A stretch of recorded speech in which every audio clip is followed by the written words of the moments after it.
The story of King Solomon is not merely an ancient account recorded on scrolls yellowed by time.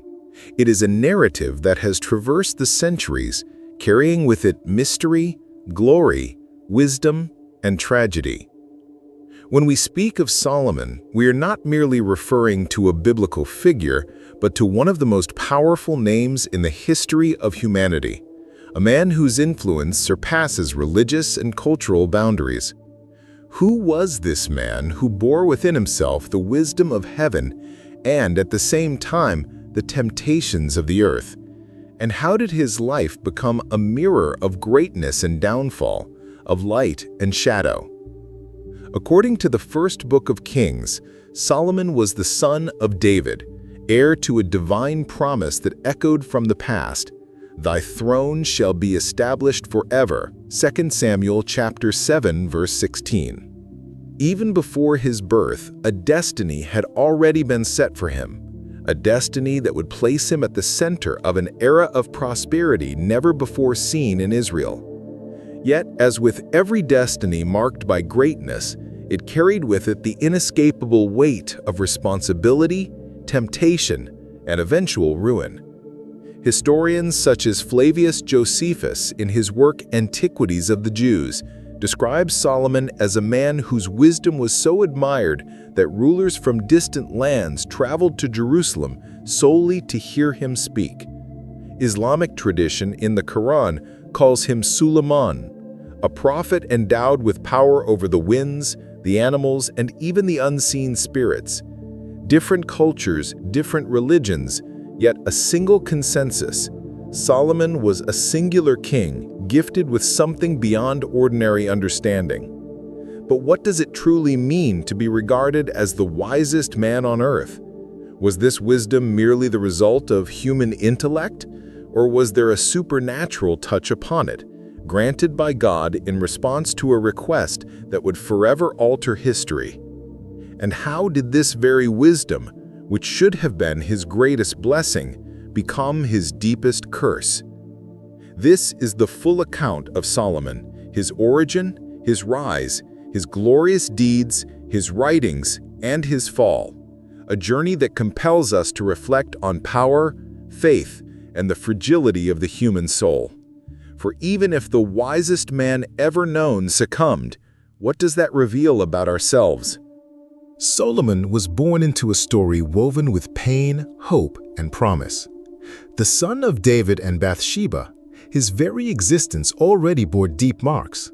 The adultery and tragedy that preceded his conception revealed that he was not the fruit of ordinary circumstances, but of a tale heavy with moral and spiritual tension. Yet from the ashes of that scandal arose the one destined to rule over Israel. The second book of Samuel, chapter 12, verses 24 and 25, records that David comforted Bathsheba his wife, and went in unto her, and lay with her, and she bare her a son, and he called his name Solomon, and the Lord loved him. The passage adds that the prophet Nathan, by the command of God, also called him Jedediah, meaning beloved of the Lord. From the cradle his life was marked with a divine seal. As David grew old and the days of his life drew near their end, the struggle for succession to the throne grew fierce. Adonijah, Solomon's brother, attempted to declare himself king, but Bathsheba and the prophet Nathan intervened, ensuring that the divine promise would be fulfilled. Solomon would be the heir.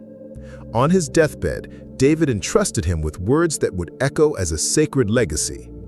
Be thou strong, therefore, and shew thyself a man, and keep the charge of the Lord thy God. 1 Kings chapter 2, verses 2 and 3. It was within this setting that one of the most defining moments of Solomon's life took place, the dream at Gibeon. The sacred text declares, "In Gibeon the Lord appeared to Solomon in a dream by night, and God said, Ask what I shall give thee." 1 Kings chapter 3, verse 5. In that moment, faced with the chance to request riches, power, or triumphs, Solomon uttered a plea that revealed the depths of his soul. "Give therefore thy servant an understanding heart to judge thy people, that I may discern between good and bad." 1 Kings chapter 3, verse 9. That moment would prove decisive. The choice to ask for wisdom rather than material wealth not only pleased God, but forever changed his destiny. The Lord granted him not only unparalleled wisdom, but also riches and honor such as no other king in Israel had ever possessed. And so from the request made in a dream arose the man remembered as the wisest upon the earth. Yet wisdom in itself is not only a gift, it is also a weighty responsibility, one that would soon be tested before all the people. Not long after the dream at Gibeon, Solomon's wisdom was put to the test before all Israel. The episode is recorded in the first book of Kings, chapter 3, verses 16 through 28, when two women stood before the king, each claiming to be the mother of a single child. With no witnesses to confirm the truth, the matter seemed unsolvable. Then Solomon commanded, "Bring me a sword. Divide the living child in two, and give half to the one and half to the other." At this shocking decree, the true mother cried out in anguish, pleading that the child be given to the other woman rather than be slain. Her desperate act revealed the truth, and the people of Israel marveled. And all Israel heard of the judgment which the king had judged, and they feared the king, for they saw that the wisdom of God was in him to do judgment. 1 Kings chapter 3, verse 28. This judgment was not merely a clever decision. It became the very emblem of Solomon's mind, a rare blend of reason, insight, and spiritual discernment. It was the sign of an age that would later be called the Golden Age of Israel. Under his reign, Israel reached peace, prosperity, and international renown. The sacred text declares, "And Judah and Israel dwelt safely, every man under his vine and under his fig tree, from Dan even to Beersheba, all the days of Solomon." 1 Kings chapter 4, verse 25.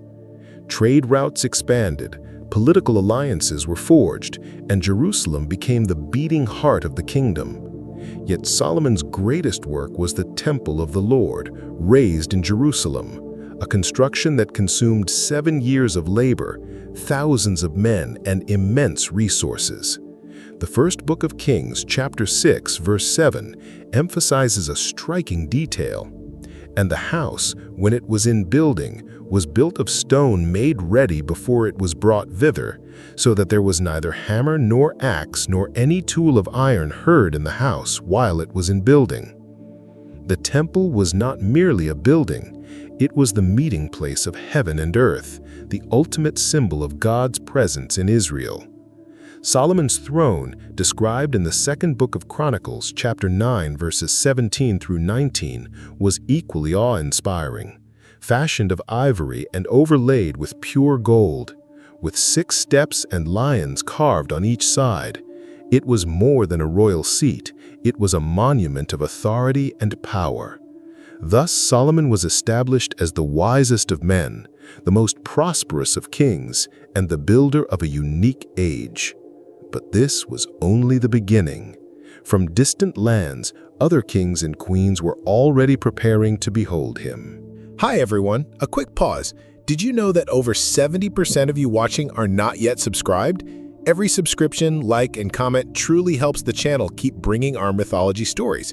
If you enjoy the content, support us now. Thank you for your support, and let's return to the story. The fame of Solomon did not remain confined within the borders of Israel.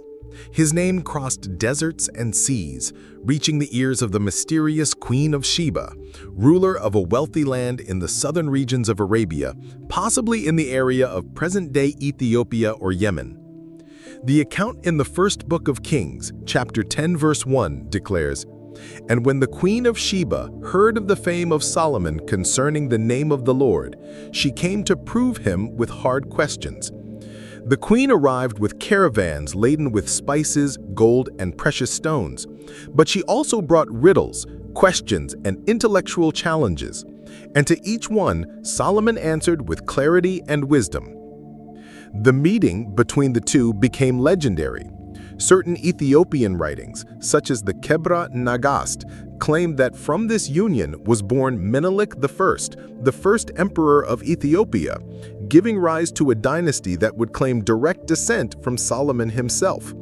Whether truth or myth, this episode reveals how the king's figure transcended the religious realm and became a political and cultural symbol for other nations. Yet the traditions surrounding Solomon are not limited to his visible glory. Later writings, apocryphal and mystical in nature, reveal a more hidden side to his story. One such example is the Testament of Solomon, a pseudepigraphal text from the Hellenistic period.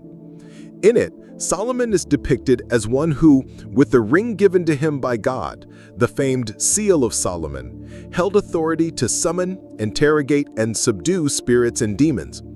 This ring, engraved with the symbol of a star or hexagram, would, in esoteric tradition, become one of the most powerful talismans of spiritual protection and dominion.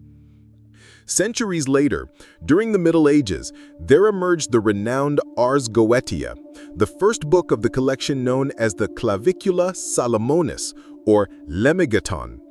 This grimoire describes 72 spiritual entities allegedly bound by the king, each with names, hierarchies, and distinct powers. Though written many centuries after his death, this book reinforced the image of Solomon as a sage who had transcended mere human knowledge, delving even into the mysteries of the unseen world.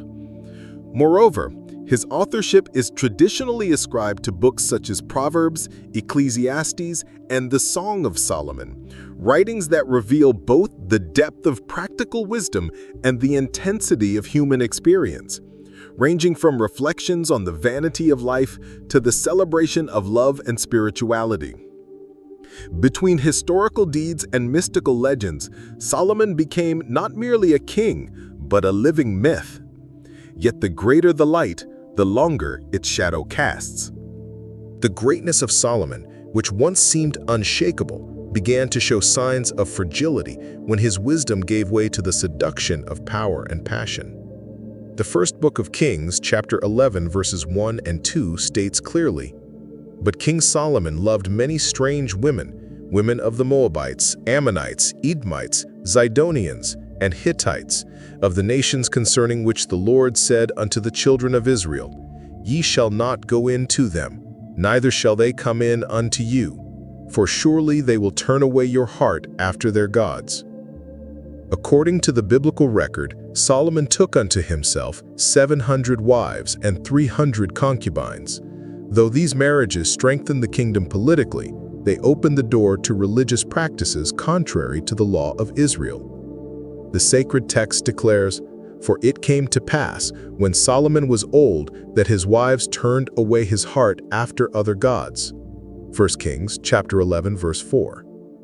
Thus, the man who once dedicated his life to building the temple of the Lord now erected altars to foreign deities, such as Ashtoreth, goddess of the Zidonians, and Molech, to whom human sacrifices were offered.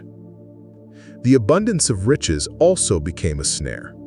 Gold flowed into Jerusalem in unprecedented measure. Now the weight of gold that came to Solomon in 1 year was 636 talents of gold. 1 Kings chapter 10, verse 14. A number that, for many scholars and esoteric interpreters, carries troubling symbolic weight.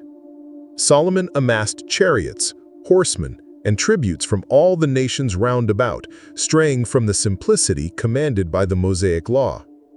Historians such as Flavius Josephus observe that as Solomon's fame grew, so too did the internal and external pressures upon his kingdom. The centralization of power in Jerusalem stirred discontent among the other tribes, laying the groundwork for future division. This marked the beginning of a fall that was slow yet inevitable. The king who had once been called beloved of the Lord began to taste the loneliness of spiritual estrangement. The silence of God contrasted sharply with the songs of idolatry that echoed through his own palaces. The story was no longer about the building of a kingdom, but about the erosion of a soul. Thus, the glory of Solomon became tarnished, revealing that even the wisest man on earth was not immune to the frailty of human weakness. The decline of Solomon reached its peak when the consequences of his choices became inevitable. The man who had once asked for wisdom to govern the people now found himself a prisoner of his own disobedience. 1 Kings chapter 11 verses 9 through 11 declares, "And the Lord was angry with Solomon, because his heart was turned from the Lord God of Israel.